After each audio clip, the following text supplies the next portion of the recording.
अस्सलाम वालेकुम everyone, this is Shakeel तीन। एक नई वीडियो के साथ जो है मैं हाज़िर हूँ और काफ़ी सारे दोस्तों ने मुझसे ये क्वेश्चन पूछा है कि आप जो है यूके के बारे में ही बस बताते रहते हैं और यूके के बारे में ही जो है आप वीडियो बनाते हैं। हमें जो है कुछ आप दूसरे जो यूरोपियन कंट्रीज़ हैं उनके बारे में जो है कुछ ना कुछ हमें बताएं, ख़ास तौर पर स्टडी वीज़ा के हवाले से तो आप हमें बताएं। तो गैस, सबसे पहली चीज़ ये है कि मैं यूके में जो है रहता हूँ और लास्ट 4 ईयर्स से जो है मैं यूके में रह रहा हूँ। तो डेफिनेटली बात है, जिस चीज़ का इंसान के पास एक्सपीरियंस जो है वो ज़्यादा होता है तो उस चीज़ के बारे में जो है एक इंसान जो है आपको एक अच्छी और ऑथेंटिक इन्फॉर्मेशन जो है वो आपको दे सकता है।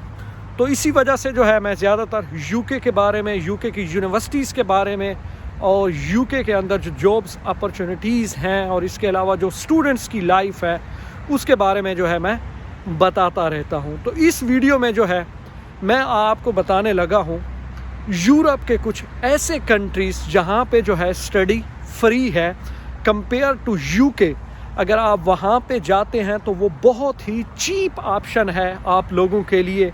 वो लोग जो यूके, कनाडा, ऑस्ट्रेलिया या इसके अलावा न्यूजीलैंड, जो ऐसे कंट्री जहाँ पे फीसेस बहुत ज़्यादा हैं वो अरेंज नहीं कर सकते और वो ऐसे कंट्री की तरफ जो है वो मूव होना चाहते हैं जहाँ पे बजट जो है वो उनके मुताबिक हो, like UK, USA, Canada, Australia, इनसे जो है हाफ हो और इससे जो है हट के जो है वहाँ पे जॉब्स अपॉर्चुनिटीज़ जो कमाने के मौके हैं वो भी ज़्यादा से ज़्यादा हूँ।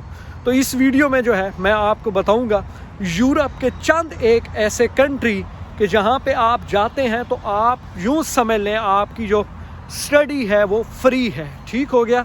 जैसा कि स्कॉलरशिप की अगर हम बात करें, स्कॉलरशिप पे अगर आपको कोई भी दुनिया का कंट्री जो है वो आपको ऑफ़र कर देता है स्कॉलरशिप, तो डेफिनेटली बात है कि स्कॉलरशिप तो आप जिस भी कंट्री में जाएंगे आपकी स्टडी जो है वो फ्री होगी।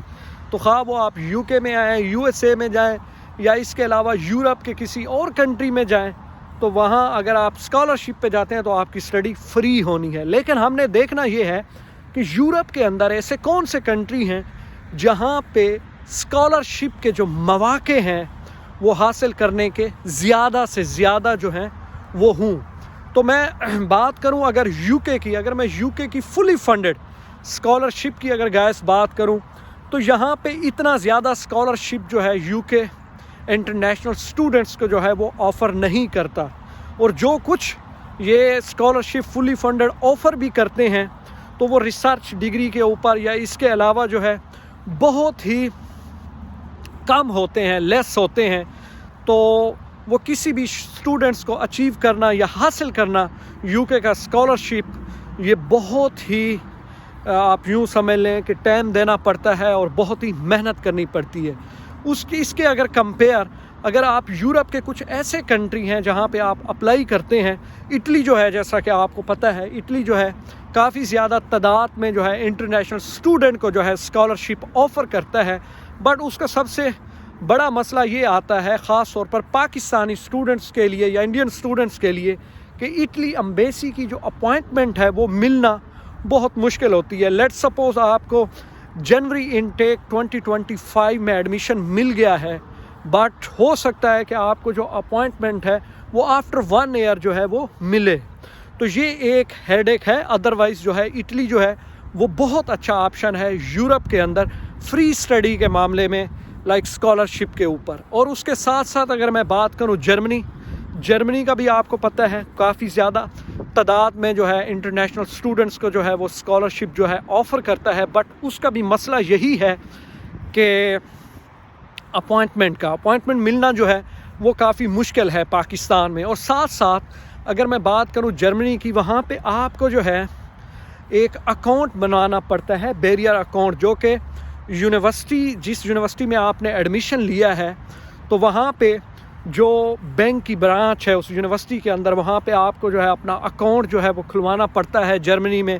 और जो एक मेंशन अमाउंट होती है गवर्नमेंट की तरफ से, तो आपको जो है वो अमाउंट जो है वहाँ रखवानी पड़ती है। ये अलग बात है कि फिर आप मंथली वाइज जो है वो थोड़े थोड़े करके जो है आप निकलवा सकते हैं। लेकिन उसका कंपेयर टू इटली ये है कि आपको अकाउंट बनवाना पड़ता है। तो अगर मैं बात करूं कुछ ऐसे कंट्री की जो चीप हैं, ऐसे चीप हैं कि लेट्स सपोज आप अगर पाकिस्तान की, इंडिया की या बांग्लादेश की किसी भी यूनिवर्सिटी में जो है आप एडमिशन लेते हैं तो वहाँ की फ़ी जो है आपको पर सेमिस्टर की यूँ समझ लें आपको पड़ जाती है 150K, 100K या इवन जो है 200K, 300K जो है आपको पर सेमिस्टर की पाकिस्तान के अंदर जो है आपको अपने कोर्स की फ़ीस पड़ रही है। तो मैं कुछ ऐसे कंट्री आपको बताता हूँ जो कि इतनी ही फ़ीस में आप जो है यूरोप जो है, एक तो वहाँ पे आप यूरोप में जो है जा सकते हैं और दूसरा साथ साथ जो है वहाँ पे आप सेटल भी हो सकते हैं। तो क्यों ना आप ऐसे कंट्री को जो है आप ज़रूर जो है ख़ास तौर पर इन कंट्रीज़ की यूनिवर्सिटियों को सर्च करें और इसके अलावा जो है आप अपने एडमिशन्स के लिए जो आपका कोर्स है वो देखें और अप्लाई करें। तो सबसे पहला कंट्री जो मुझे पसंद आया है यूरोप के अंदर बहुत ही चीप बजट में जो आपको जो है एडमिशन देता है वो है ऑस्ट्रिया। ऑस्ट्रिया जो है ये बिल्कुल आपको पता है कि शेंजन जोन का जो है ये हिस्सा है और जो शेंजन में 28 कंट्रीज़ हैं यूरोप के, तो उनमें से ऑस्ट्रिया जो है वो एक है। और इसके अलावा इतना बड़ा ये कंट्री नहीं है, छोटा सा कंट्री है, लेकिन इसकी जो सबसे बड़ी मज़े की बात वो ये है कि ये इकोनॉमिकली अगर मैं बात करूं तो ये ऑस्ट्रिया भी जो है ये यूरोप के अच्छे ममालिक में जो है ये कंसीडर होता है, जहां पे जॉब्स अपॉर्चुनिटीज़ हो गई और इसके अलावा वहाँ की लाइफ हो गई, तो लोग जो हैं जो वहाँ पे रह रहे हैं दे आर सेटिस्फाइड। तो ऑस्ट्रिया की अगर मैं यूनिवर्सिटीज़ की बात करूँ तो गाइस ऑस्ट्रिया में जो है आपको जो है आपके कोर्स की फ़ीस अगर आप एडमिशन लेते हैं तो आपकी जो वहाँ पे फ़ीस की रेंज है ऑस्ट्रिया के अंदर वो 350 यूरो टू आप यूँ समझ लें 1000 तक या 800 यूरो है। अगर आप लेट सपोज ऐसा कोर्स उठाते हैं जिसकी फ़ीस जो है वो 700 यूरो है, तो 700 यूरो को जो है आज आप कैलकुलेट कर लें अपनी करेंसी के साथ, तो वो कितने एक बनते हैं, 1.5-2 लाख जो है वो बन जाएगा या 2-2.5 लाख जो है वो बन जाएगी यूनिवर्सिटी की फ़ीस। तो इसको आप ज़रूर देखें। ऑस्ट्रिया बहुत चीप ऑप्शन है और ख़ास तौर पर वो स्टूडेंट्स जो बैचलर में एडमिशन लेना चाह रहे हैं, अगर वो 80% उनके पास मार्क्स हैं, इंटरमीडिएट में उन्होंने ले लिए हैं, तो उनका इजीली एडमिशन जो है वो ऑस्ट्रिया की यूनिवर्सिटी में हो जाता है। और साथ साथ जो है उनकी फ़ी जो है लगभग 400 यूरो जो है, जो कि पाकिस्तानी तकरीबन 1.5 लाख, जो कि हमारे अपने पाकिस्तान की कुछ ऐसी यूनिवर्सिटीज़ हैं जो कि 2 लाख 2.5 लाख भी सेमिस्टर का जो है वो चार्ज करती हैं स्टूडेंट्स को। तो ऑस्ट्रिया को जो है आपने सबसे पहले ज़रूर देखना है, वो लोग जिनके पास बजट लो है। ठीक हो गया।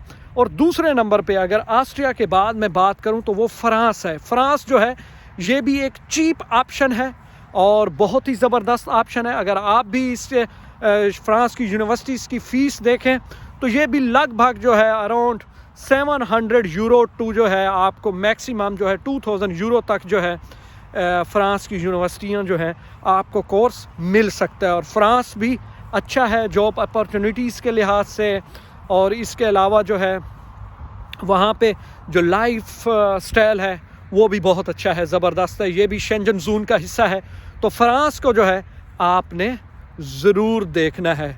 तो इसके अलावा जो है वक्तन फ़वक्तन जो है मैं वीडियो बताता रहूँगा। इसमें मैंने आपको ये कुछ कंट्री यूरोप के बताए हैं, आप इन कंट्रीज़ को देखें। अगर आप और भी चीप कंट्रीज़ के बारे में सोच रहे हैं, देख रहे हैं, लेकिन वो compare to Austria, compare to France जो है फिर ऐसा ऐसा बजट जो है वो बढ़ता जाएगा। माल्टा है, माल्टा में कुछ कोर्सेज ऐसे हैं जो आपको 2000 टू 4000 के दरमियान जो हैं वो आपको मिल जाएंगे। और इसके साथ साथ अगर मैं पुर्तगाल की बात करूं तो पुर्तगाल में भी जो है आपको 2000 टू 5000 के दरमियान जो है आपको कोर्स मिल जाएंगे। ये यूरो की बात कर रहा हूँ, 2000 टू 5000 यूरो। तो ये बहुत ही कम चीप बजट होता है। आप 30-35 लाख की अपनी बैंक स्टेटमेंट शो करके 25 से 35 लाख के दरमियान जो है आप इन कंट्रीज़ का वीज़ा जो है ईज़िली ले सकते हैं और आप इन कंट्रीज़ में जो है ईज़िली जो है आप आ सकते हैं। ये वीडियो ख़ास तौर पर उन लोगों के लिए है जो यूके को अफोर्ड नहीं कर सकते, यूएसए को, कनाडा को या न्यूजीलैंड को अफोर्ड नहीं कर सकते, तो वो जो है यूरोप आना चाहते हैं। तो ये जो कुछ कंट्री मैंने मेंशन किए हैं, आप इन कंट्रीज़ में अप्लाई करें। आई होप कि आपका एडमिशन हो जाएगा। अगर आपका कोई भी क्वेश्चन हो तो आप नीचे कमेंट्स कर सकते हैं। आई होप कि मैं उसका जवाब दूंगा। और बाकी जहाँ रहें खुश रहें, जीते रहें। ठीक है।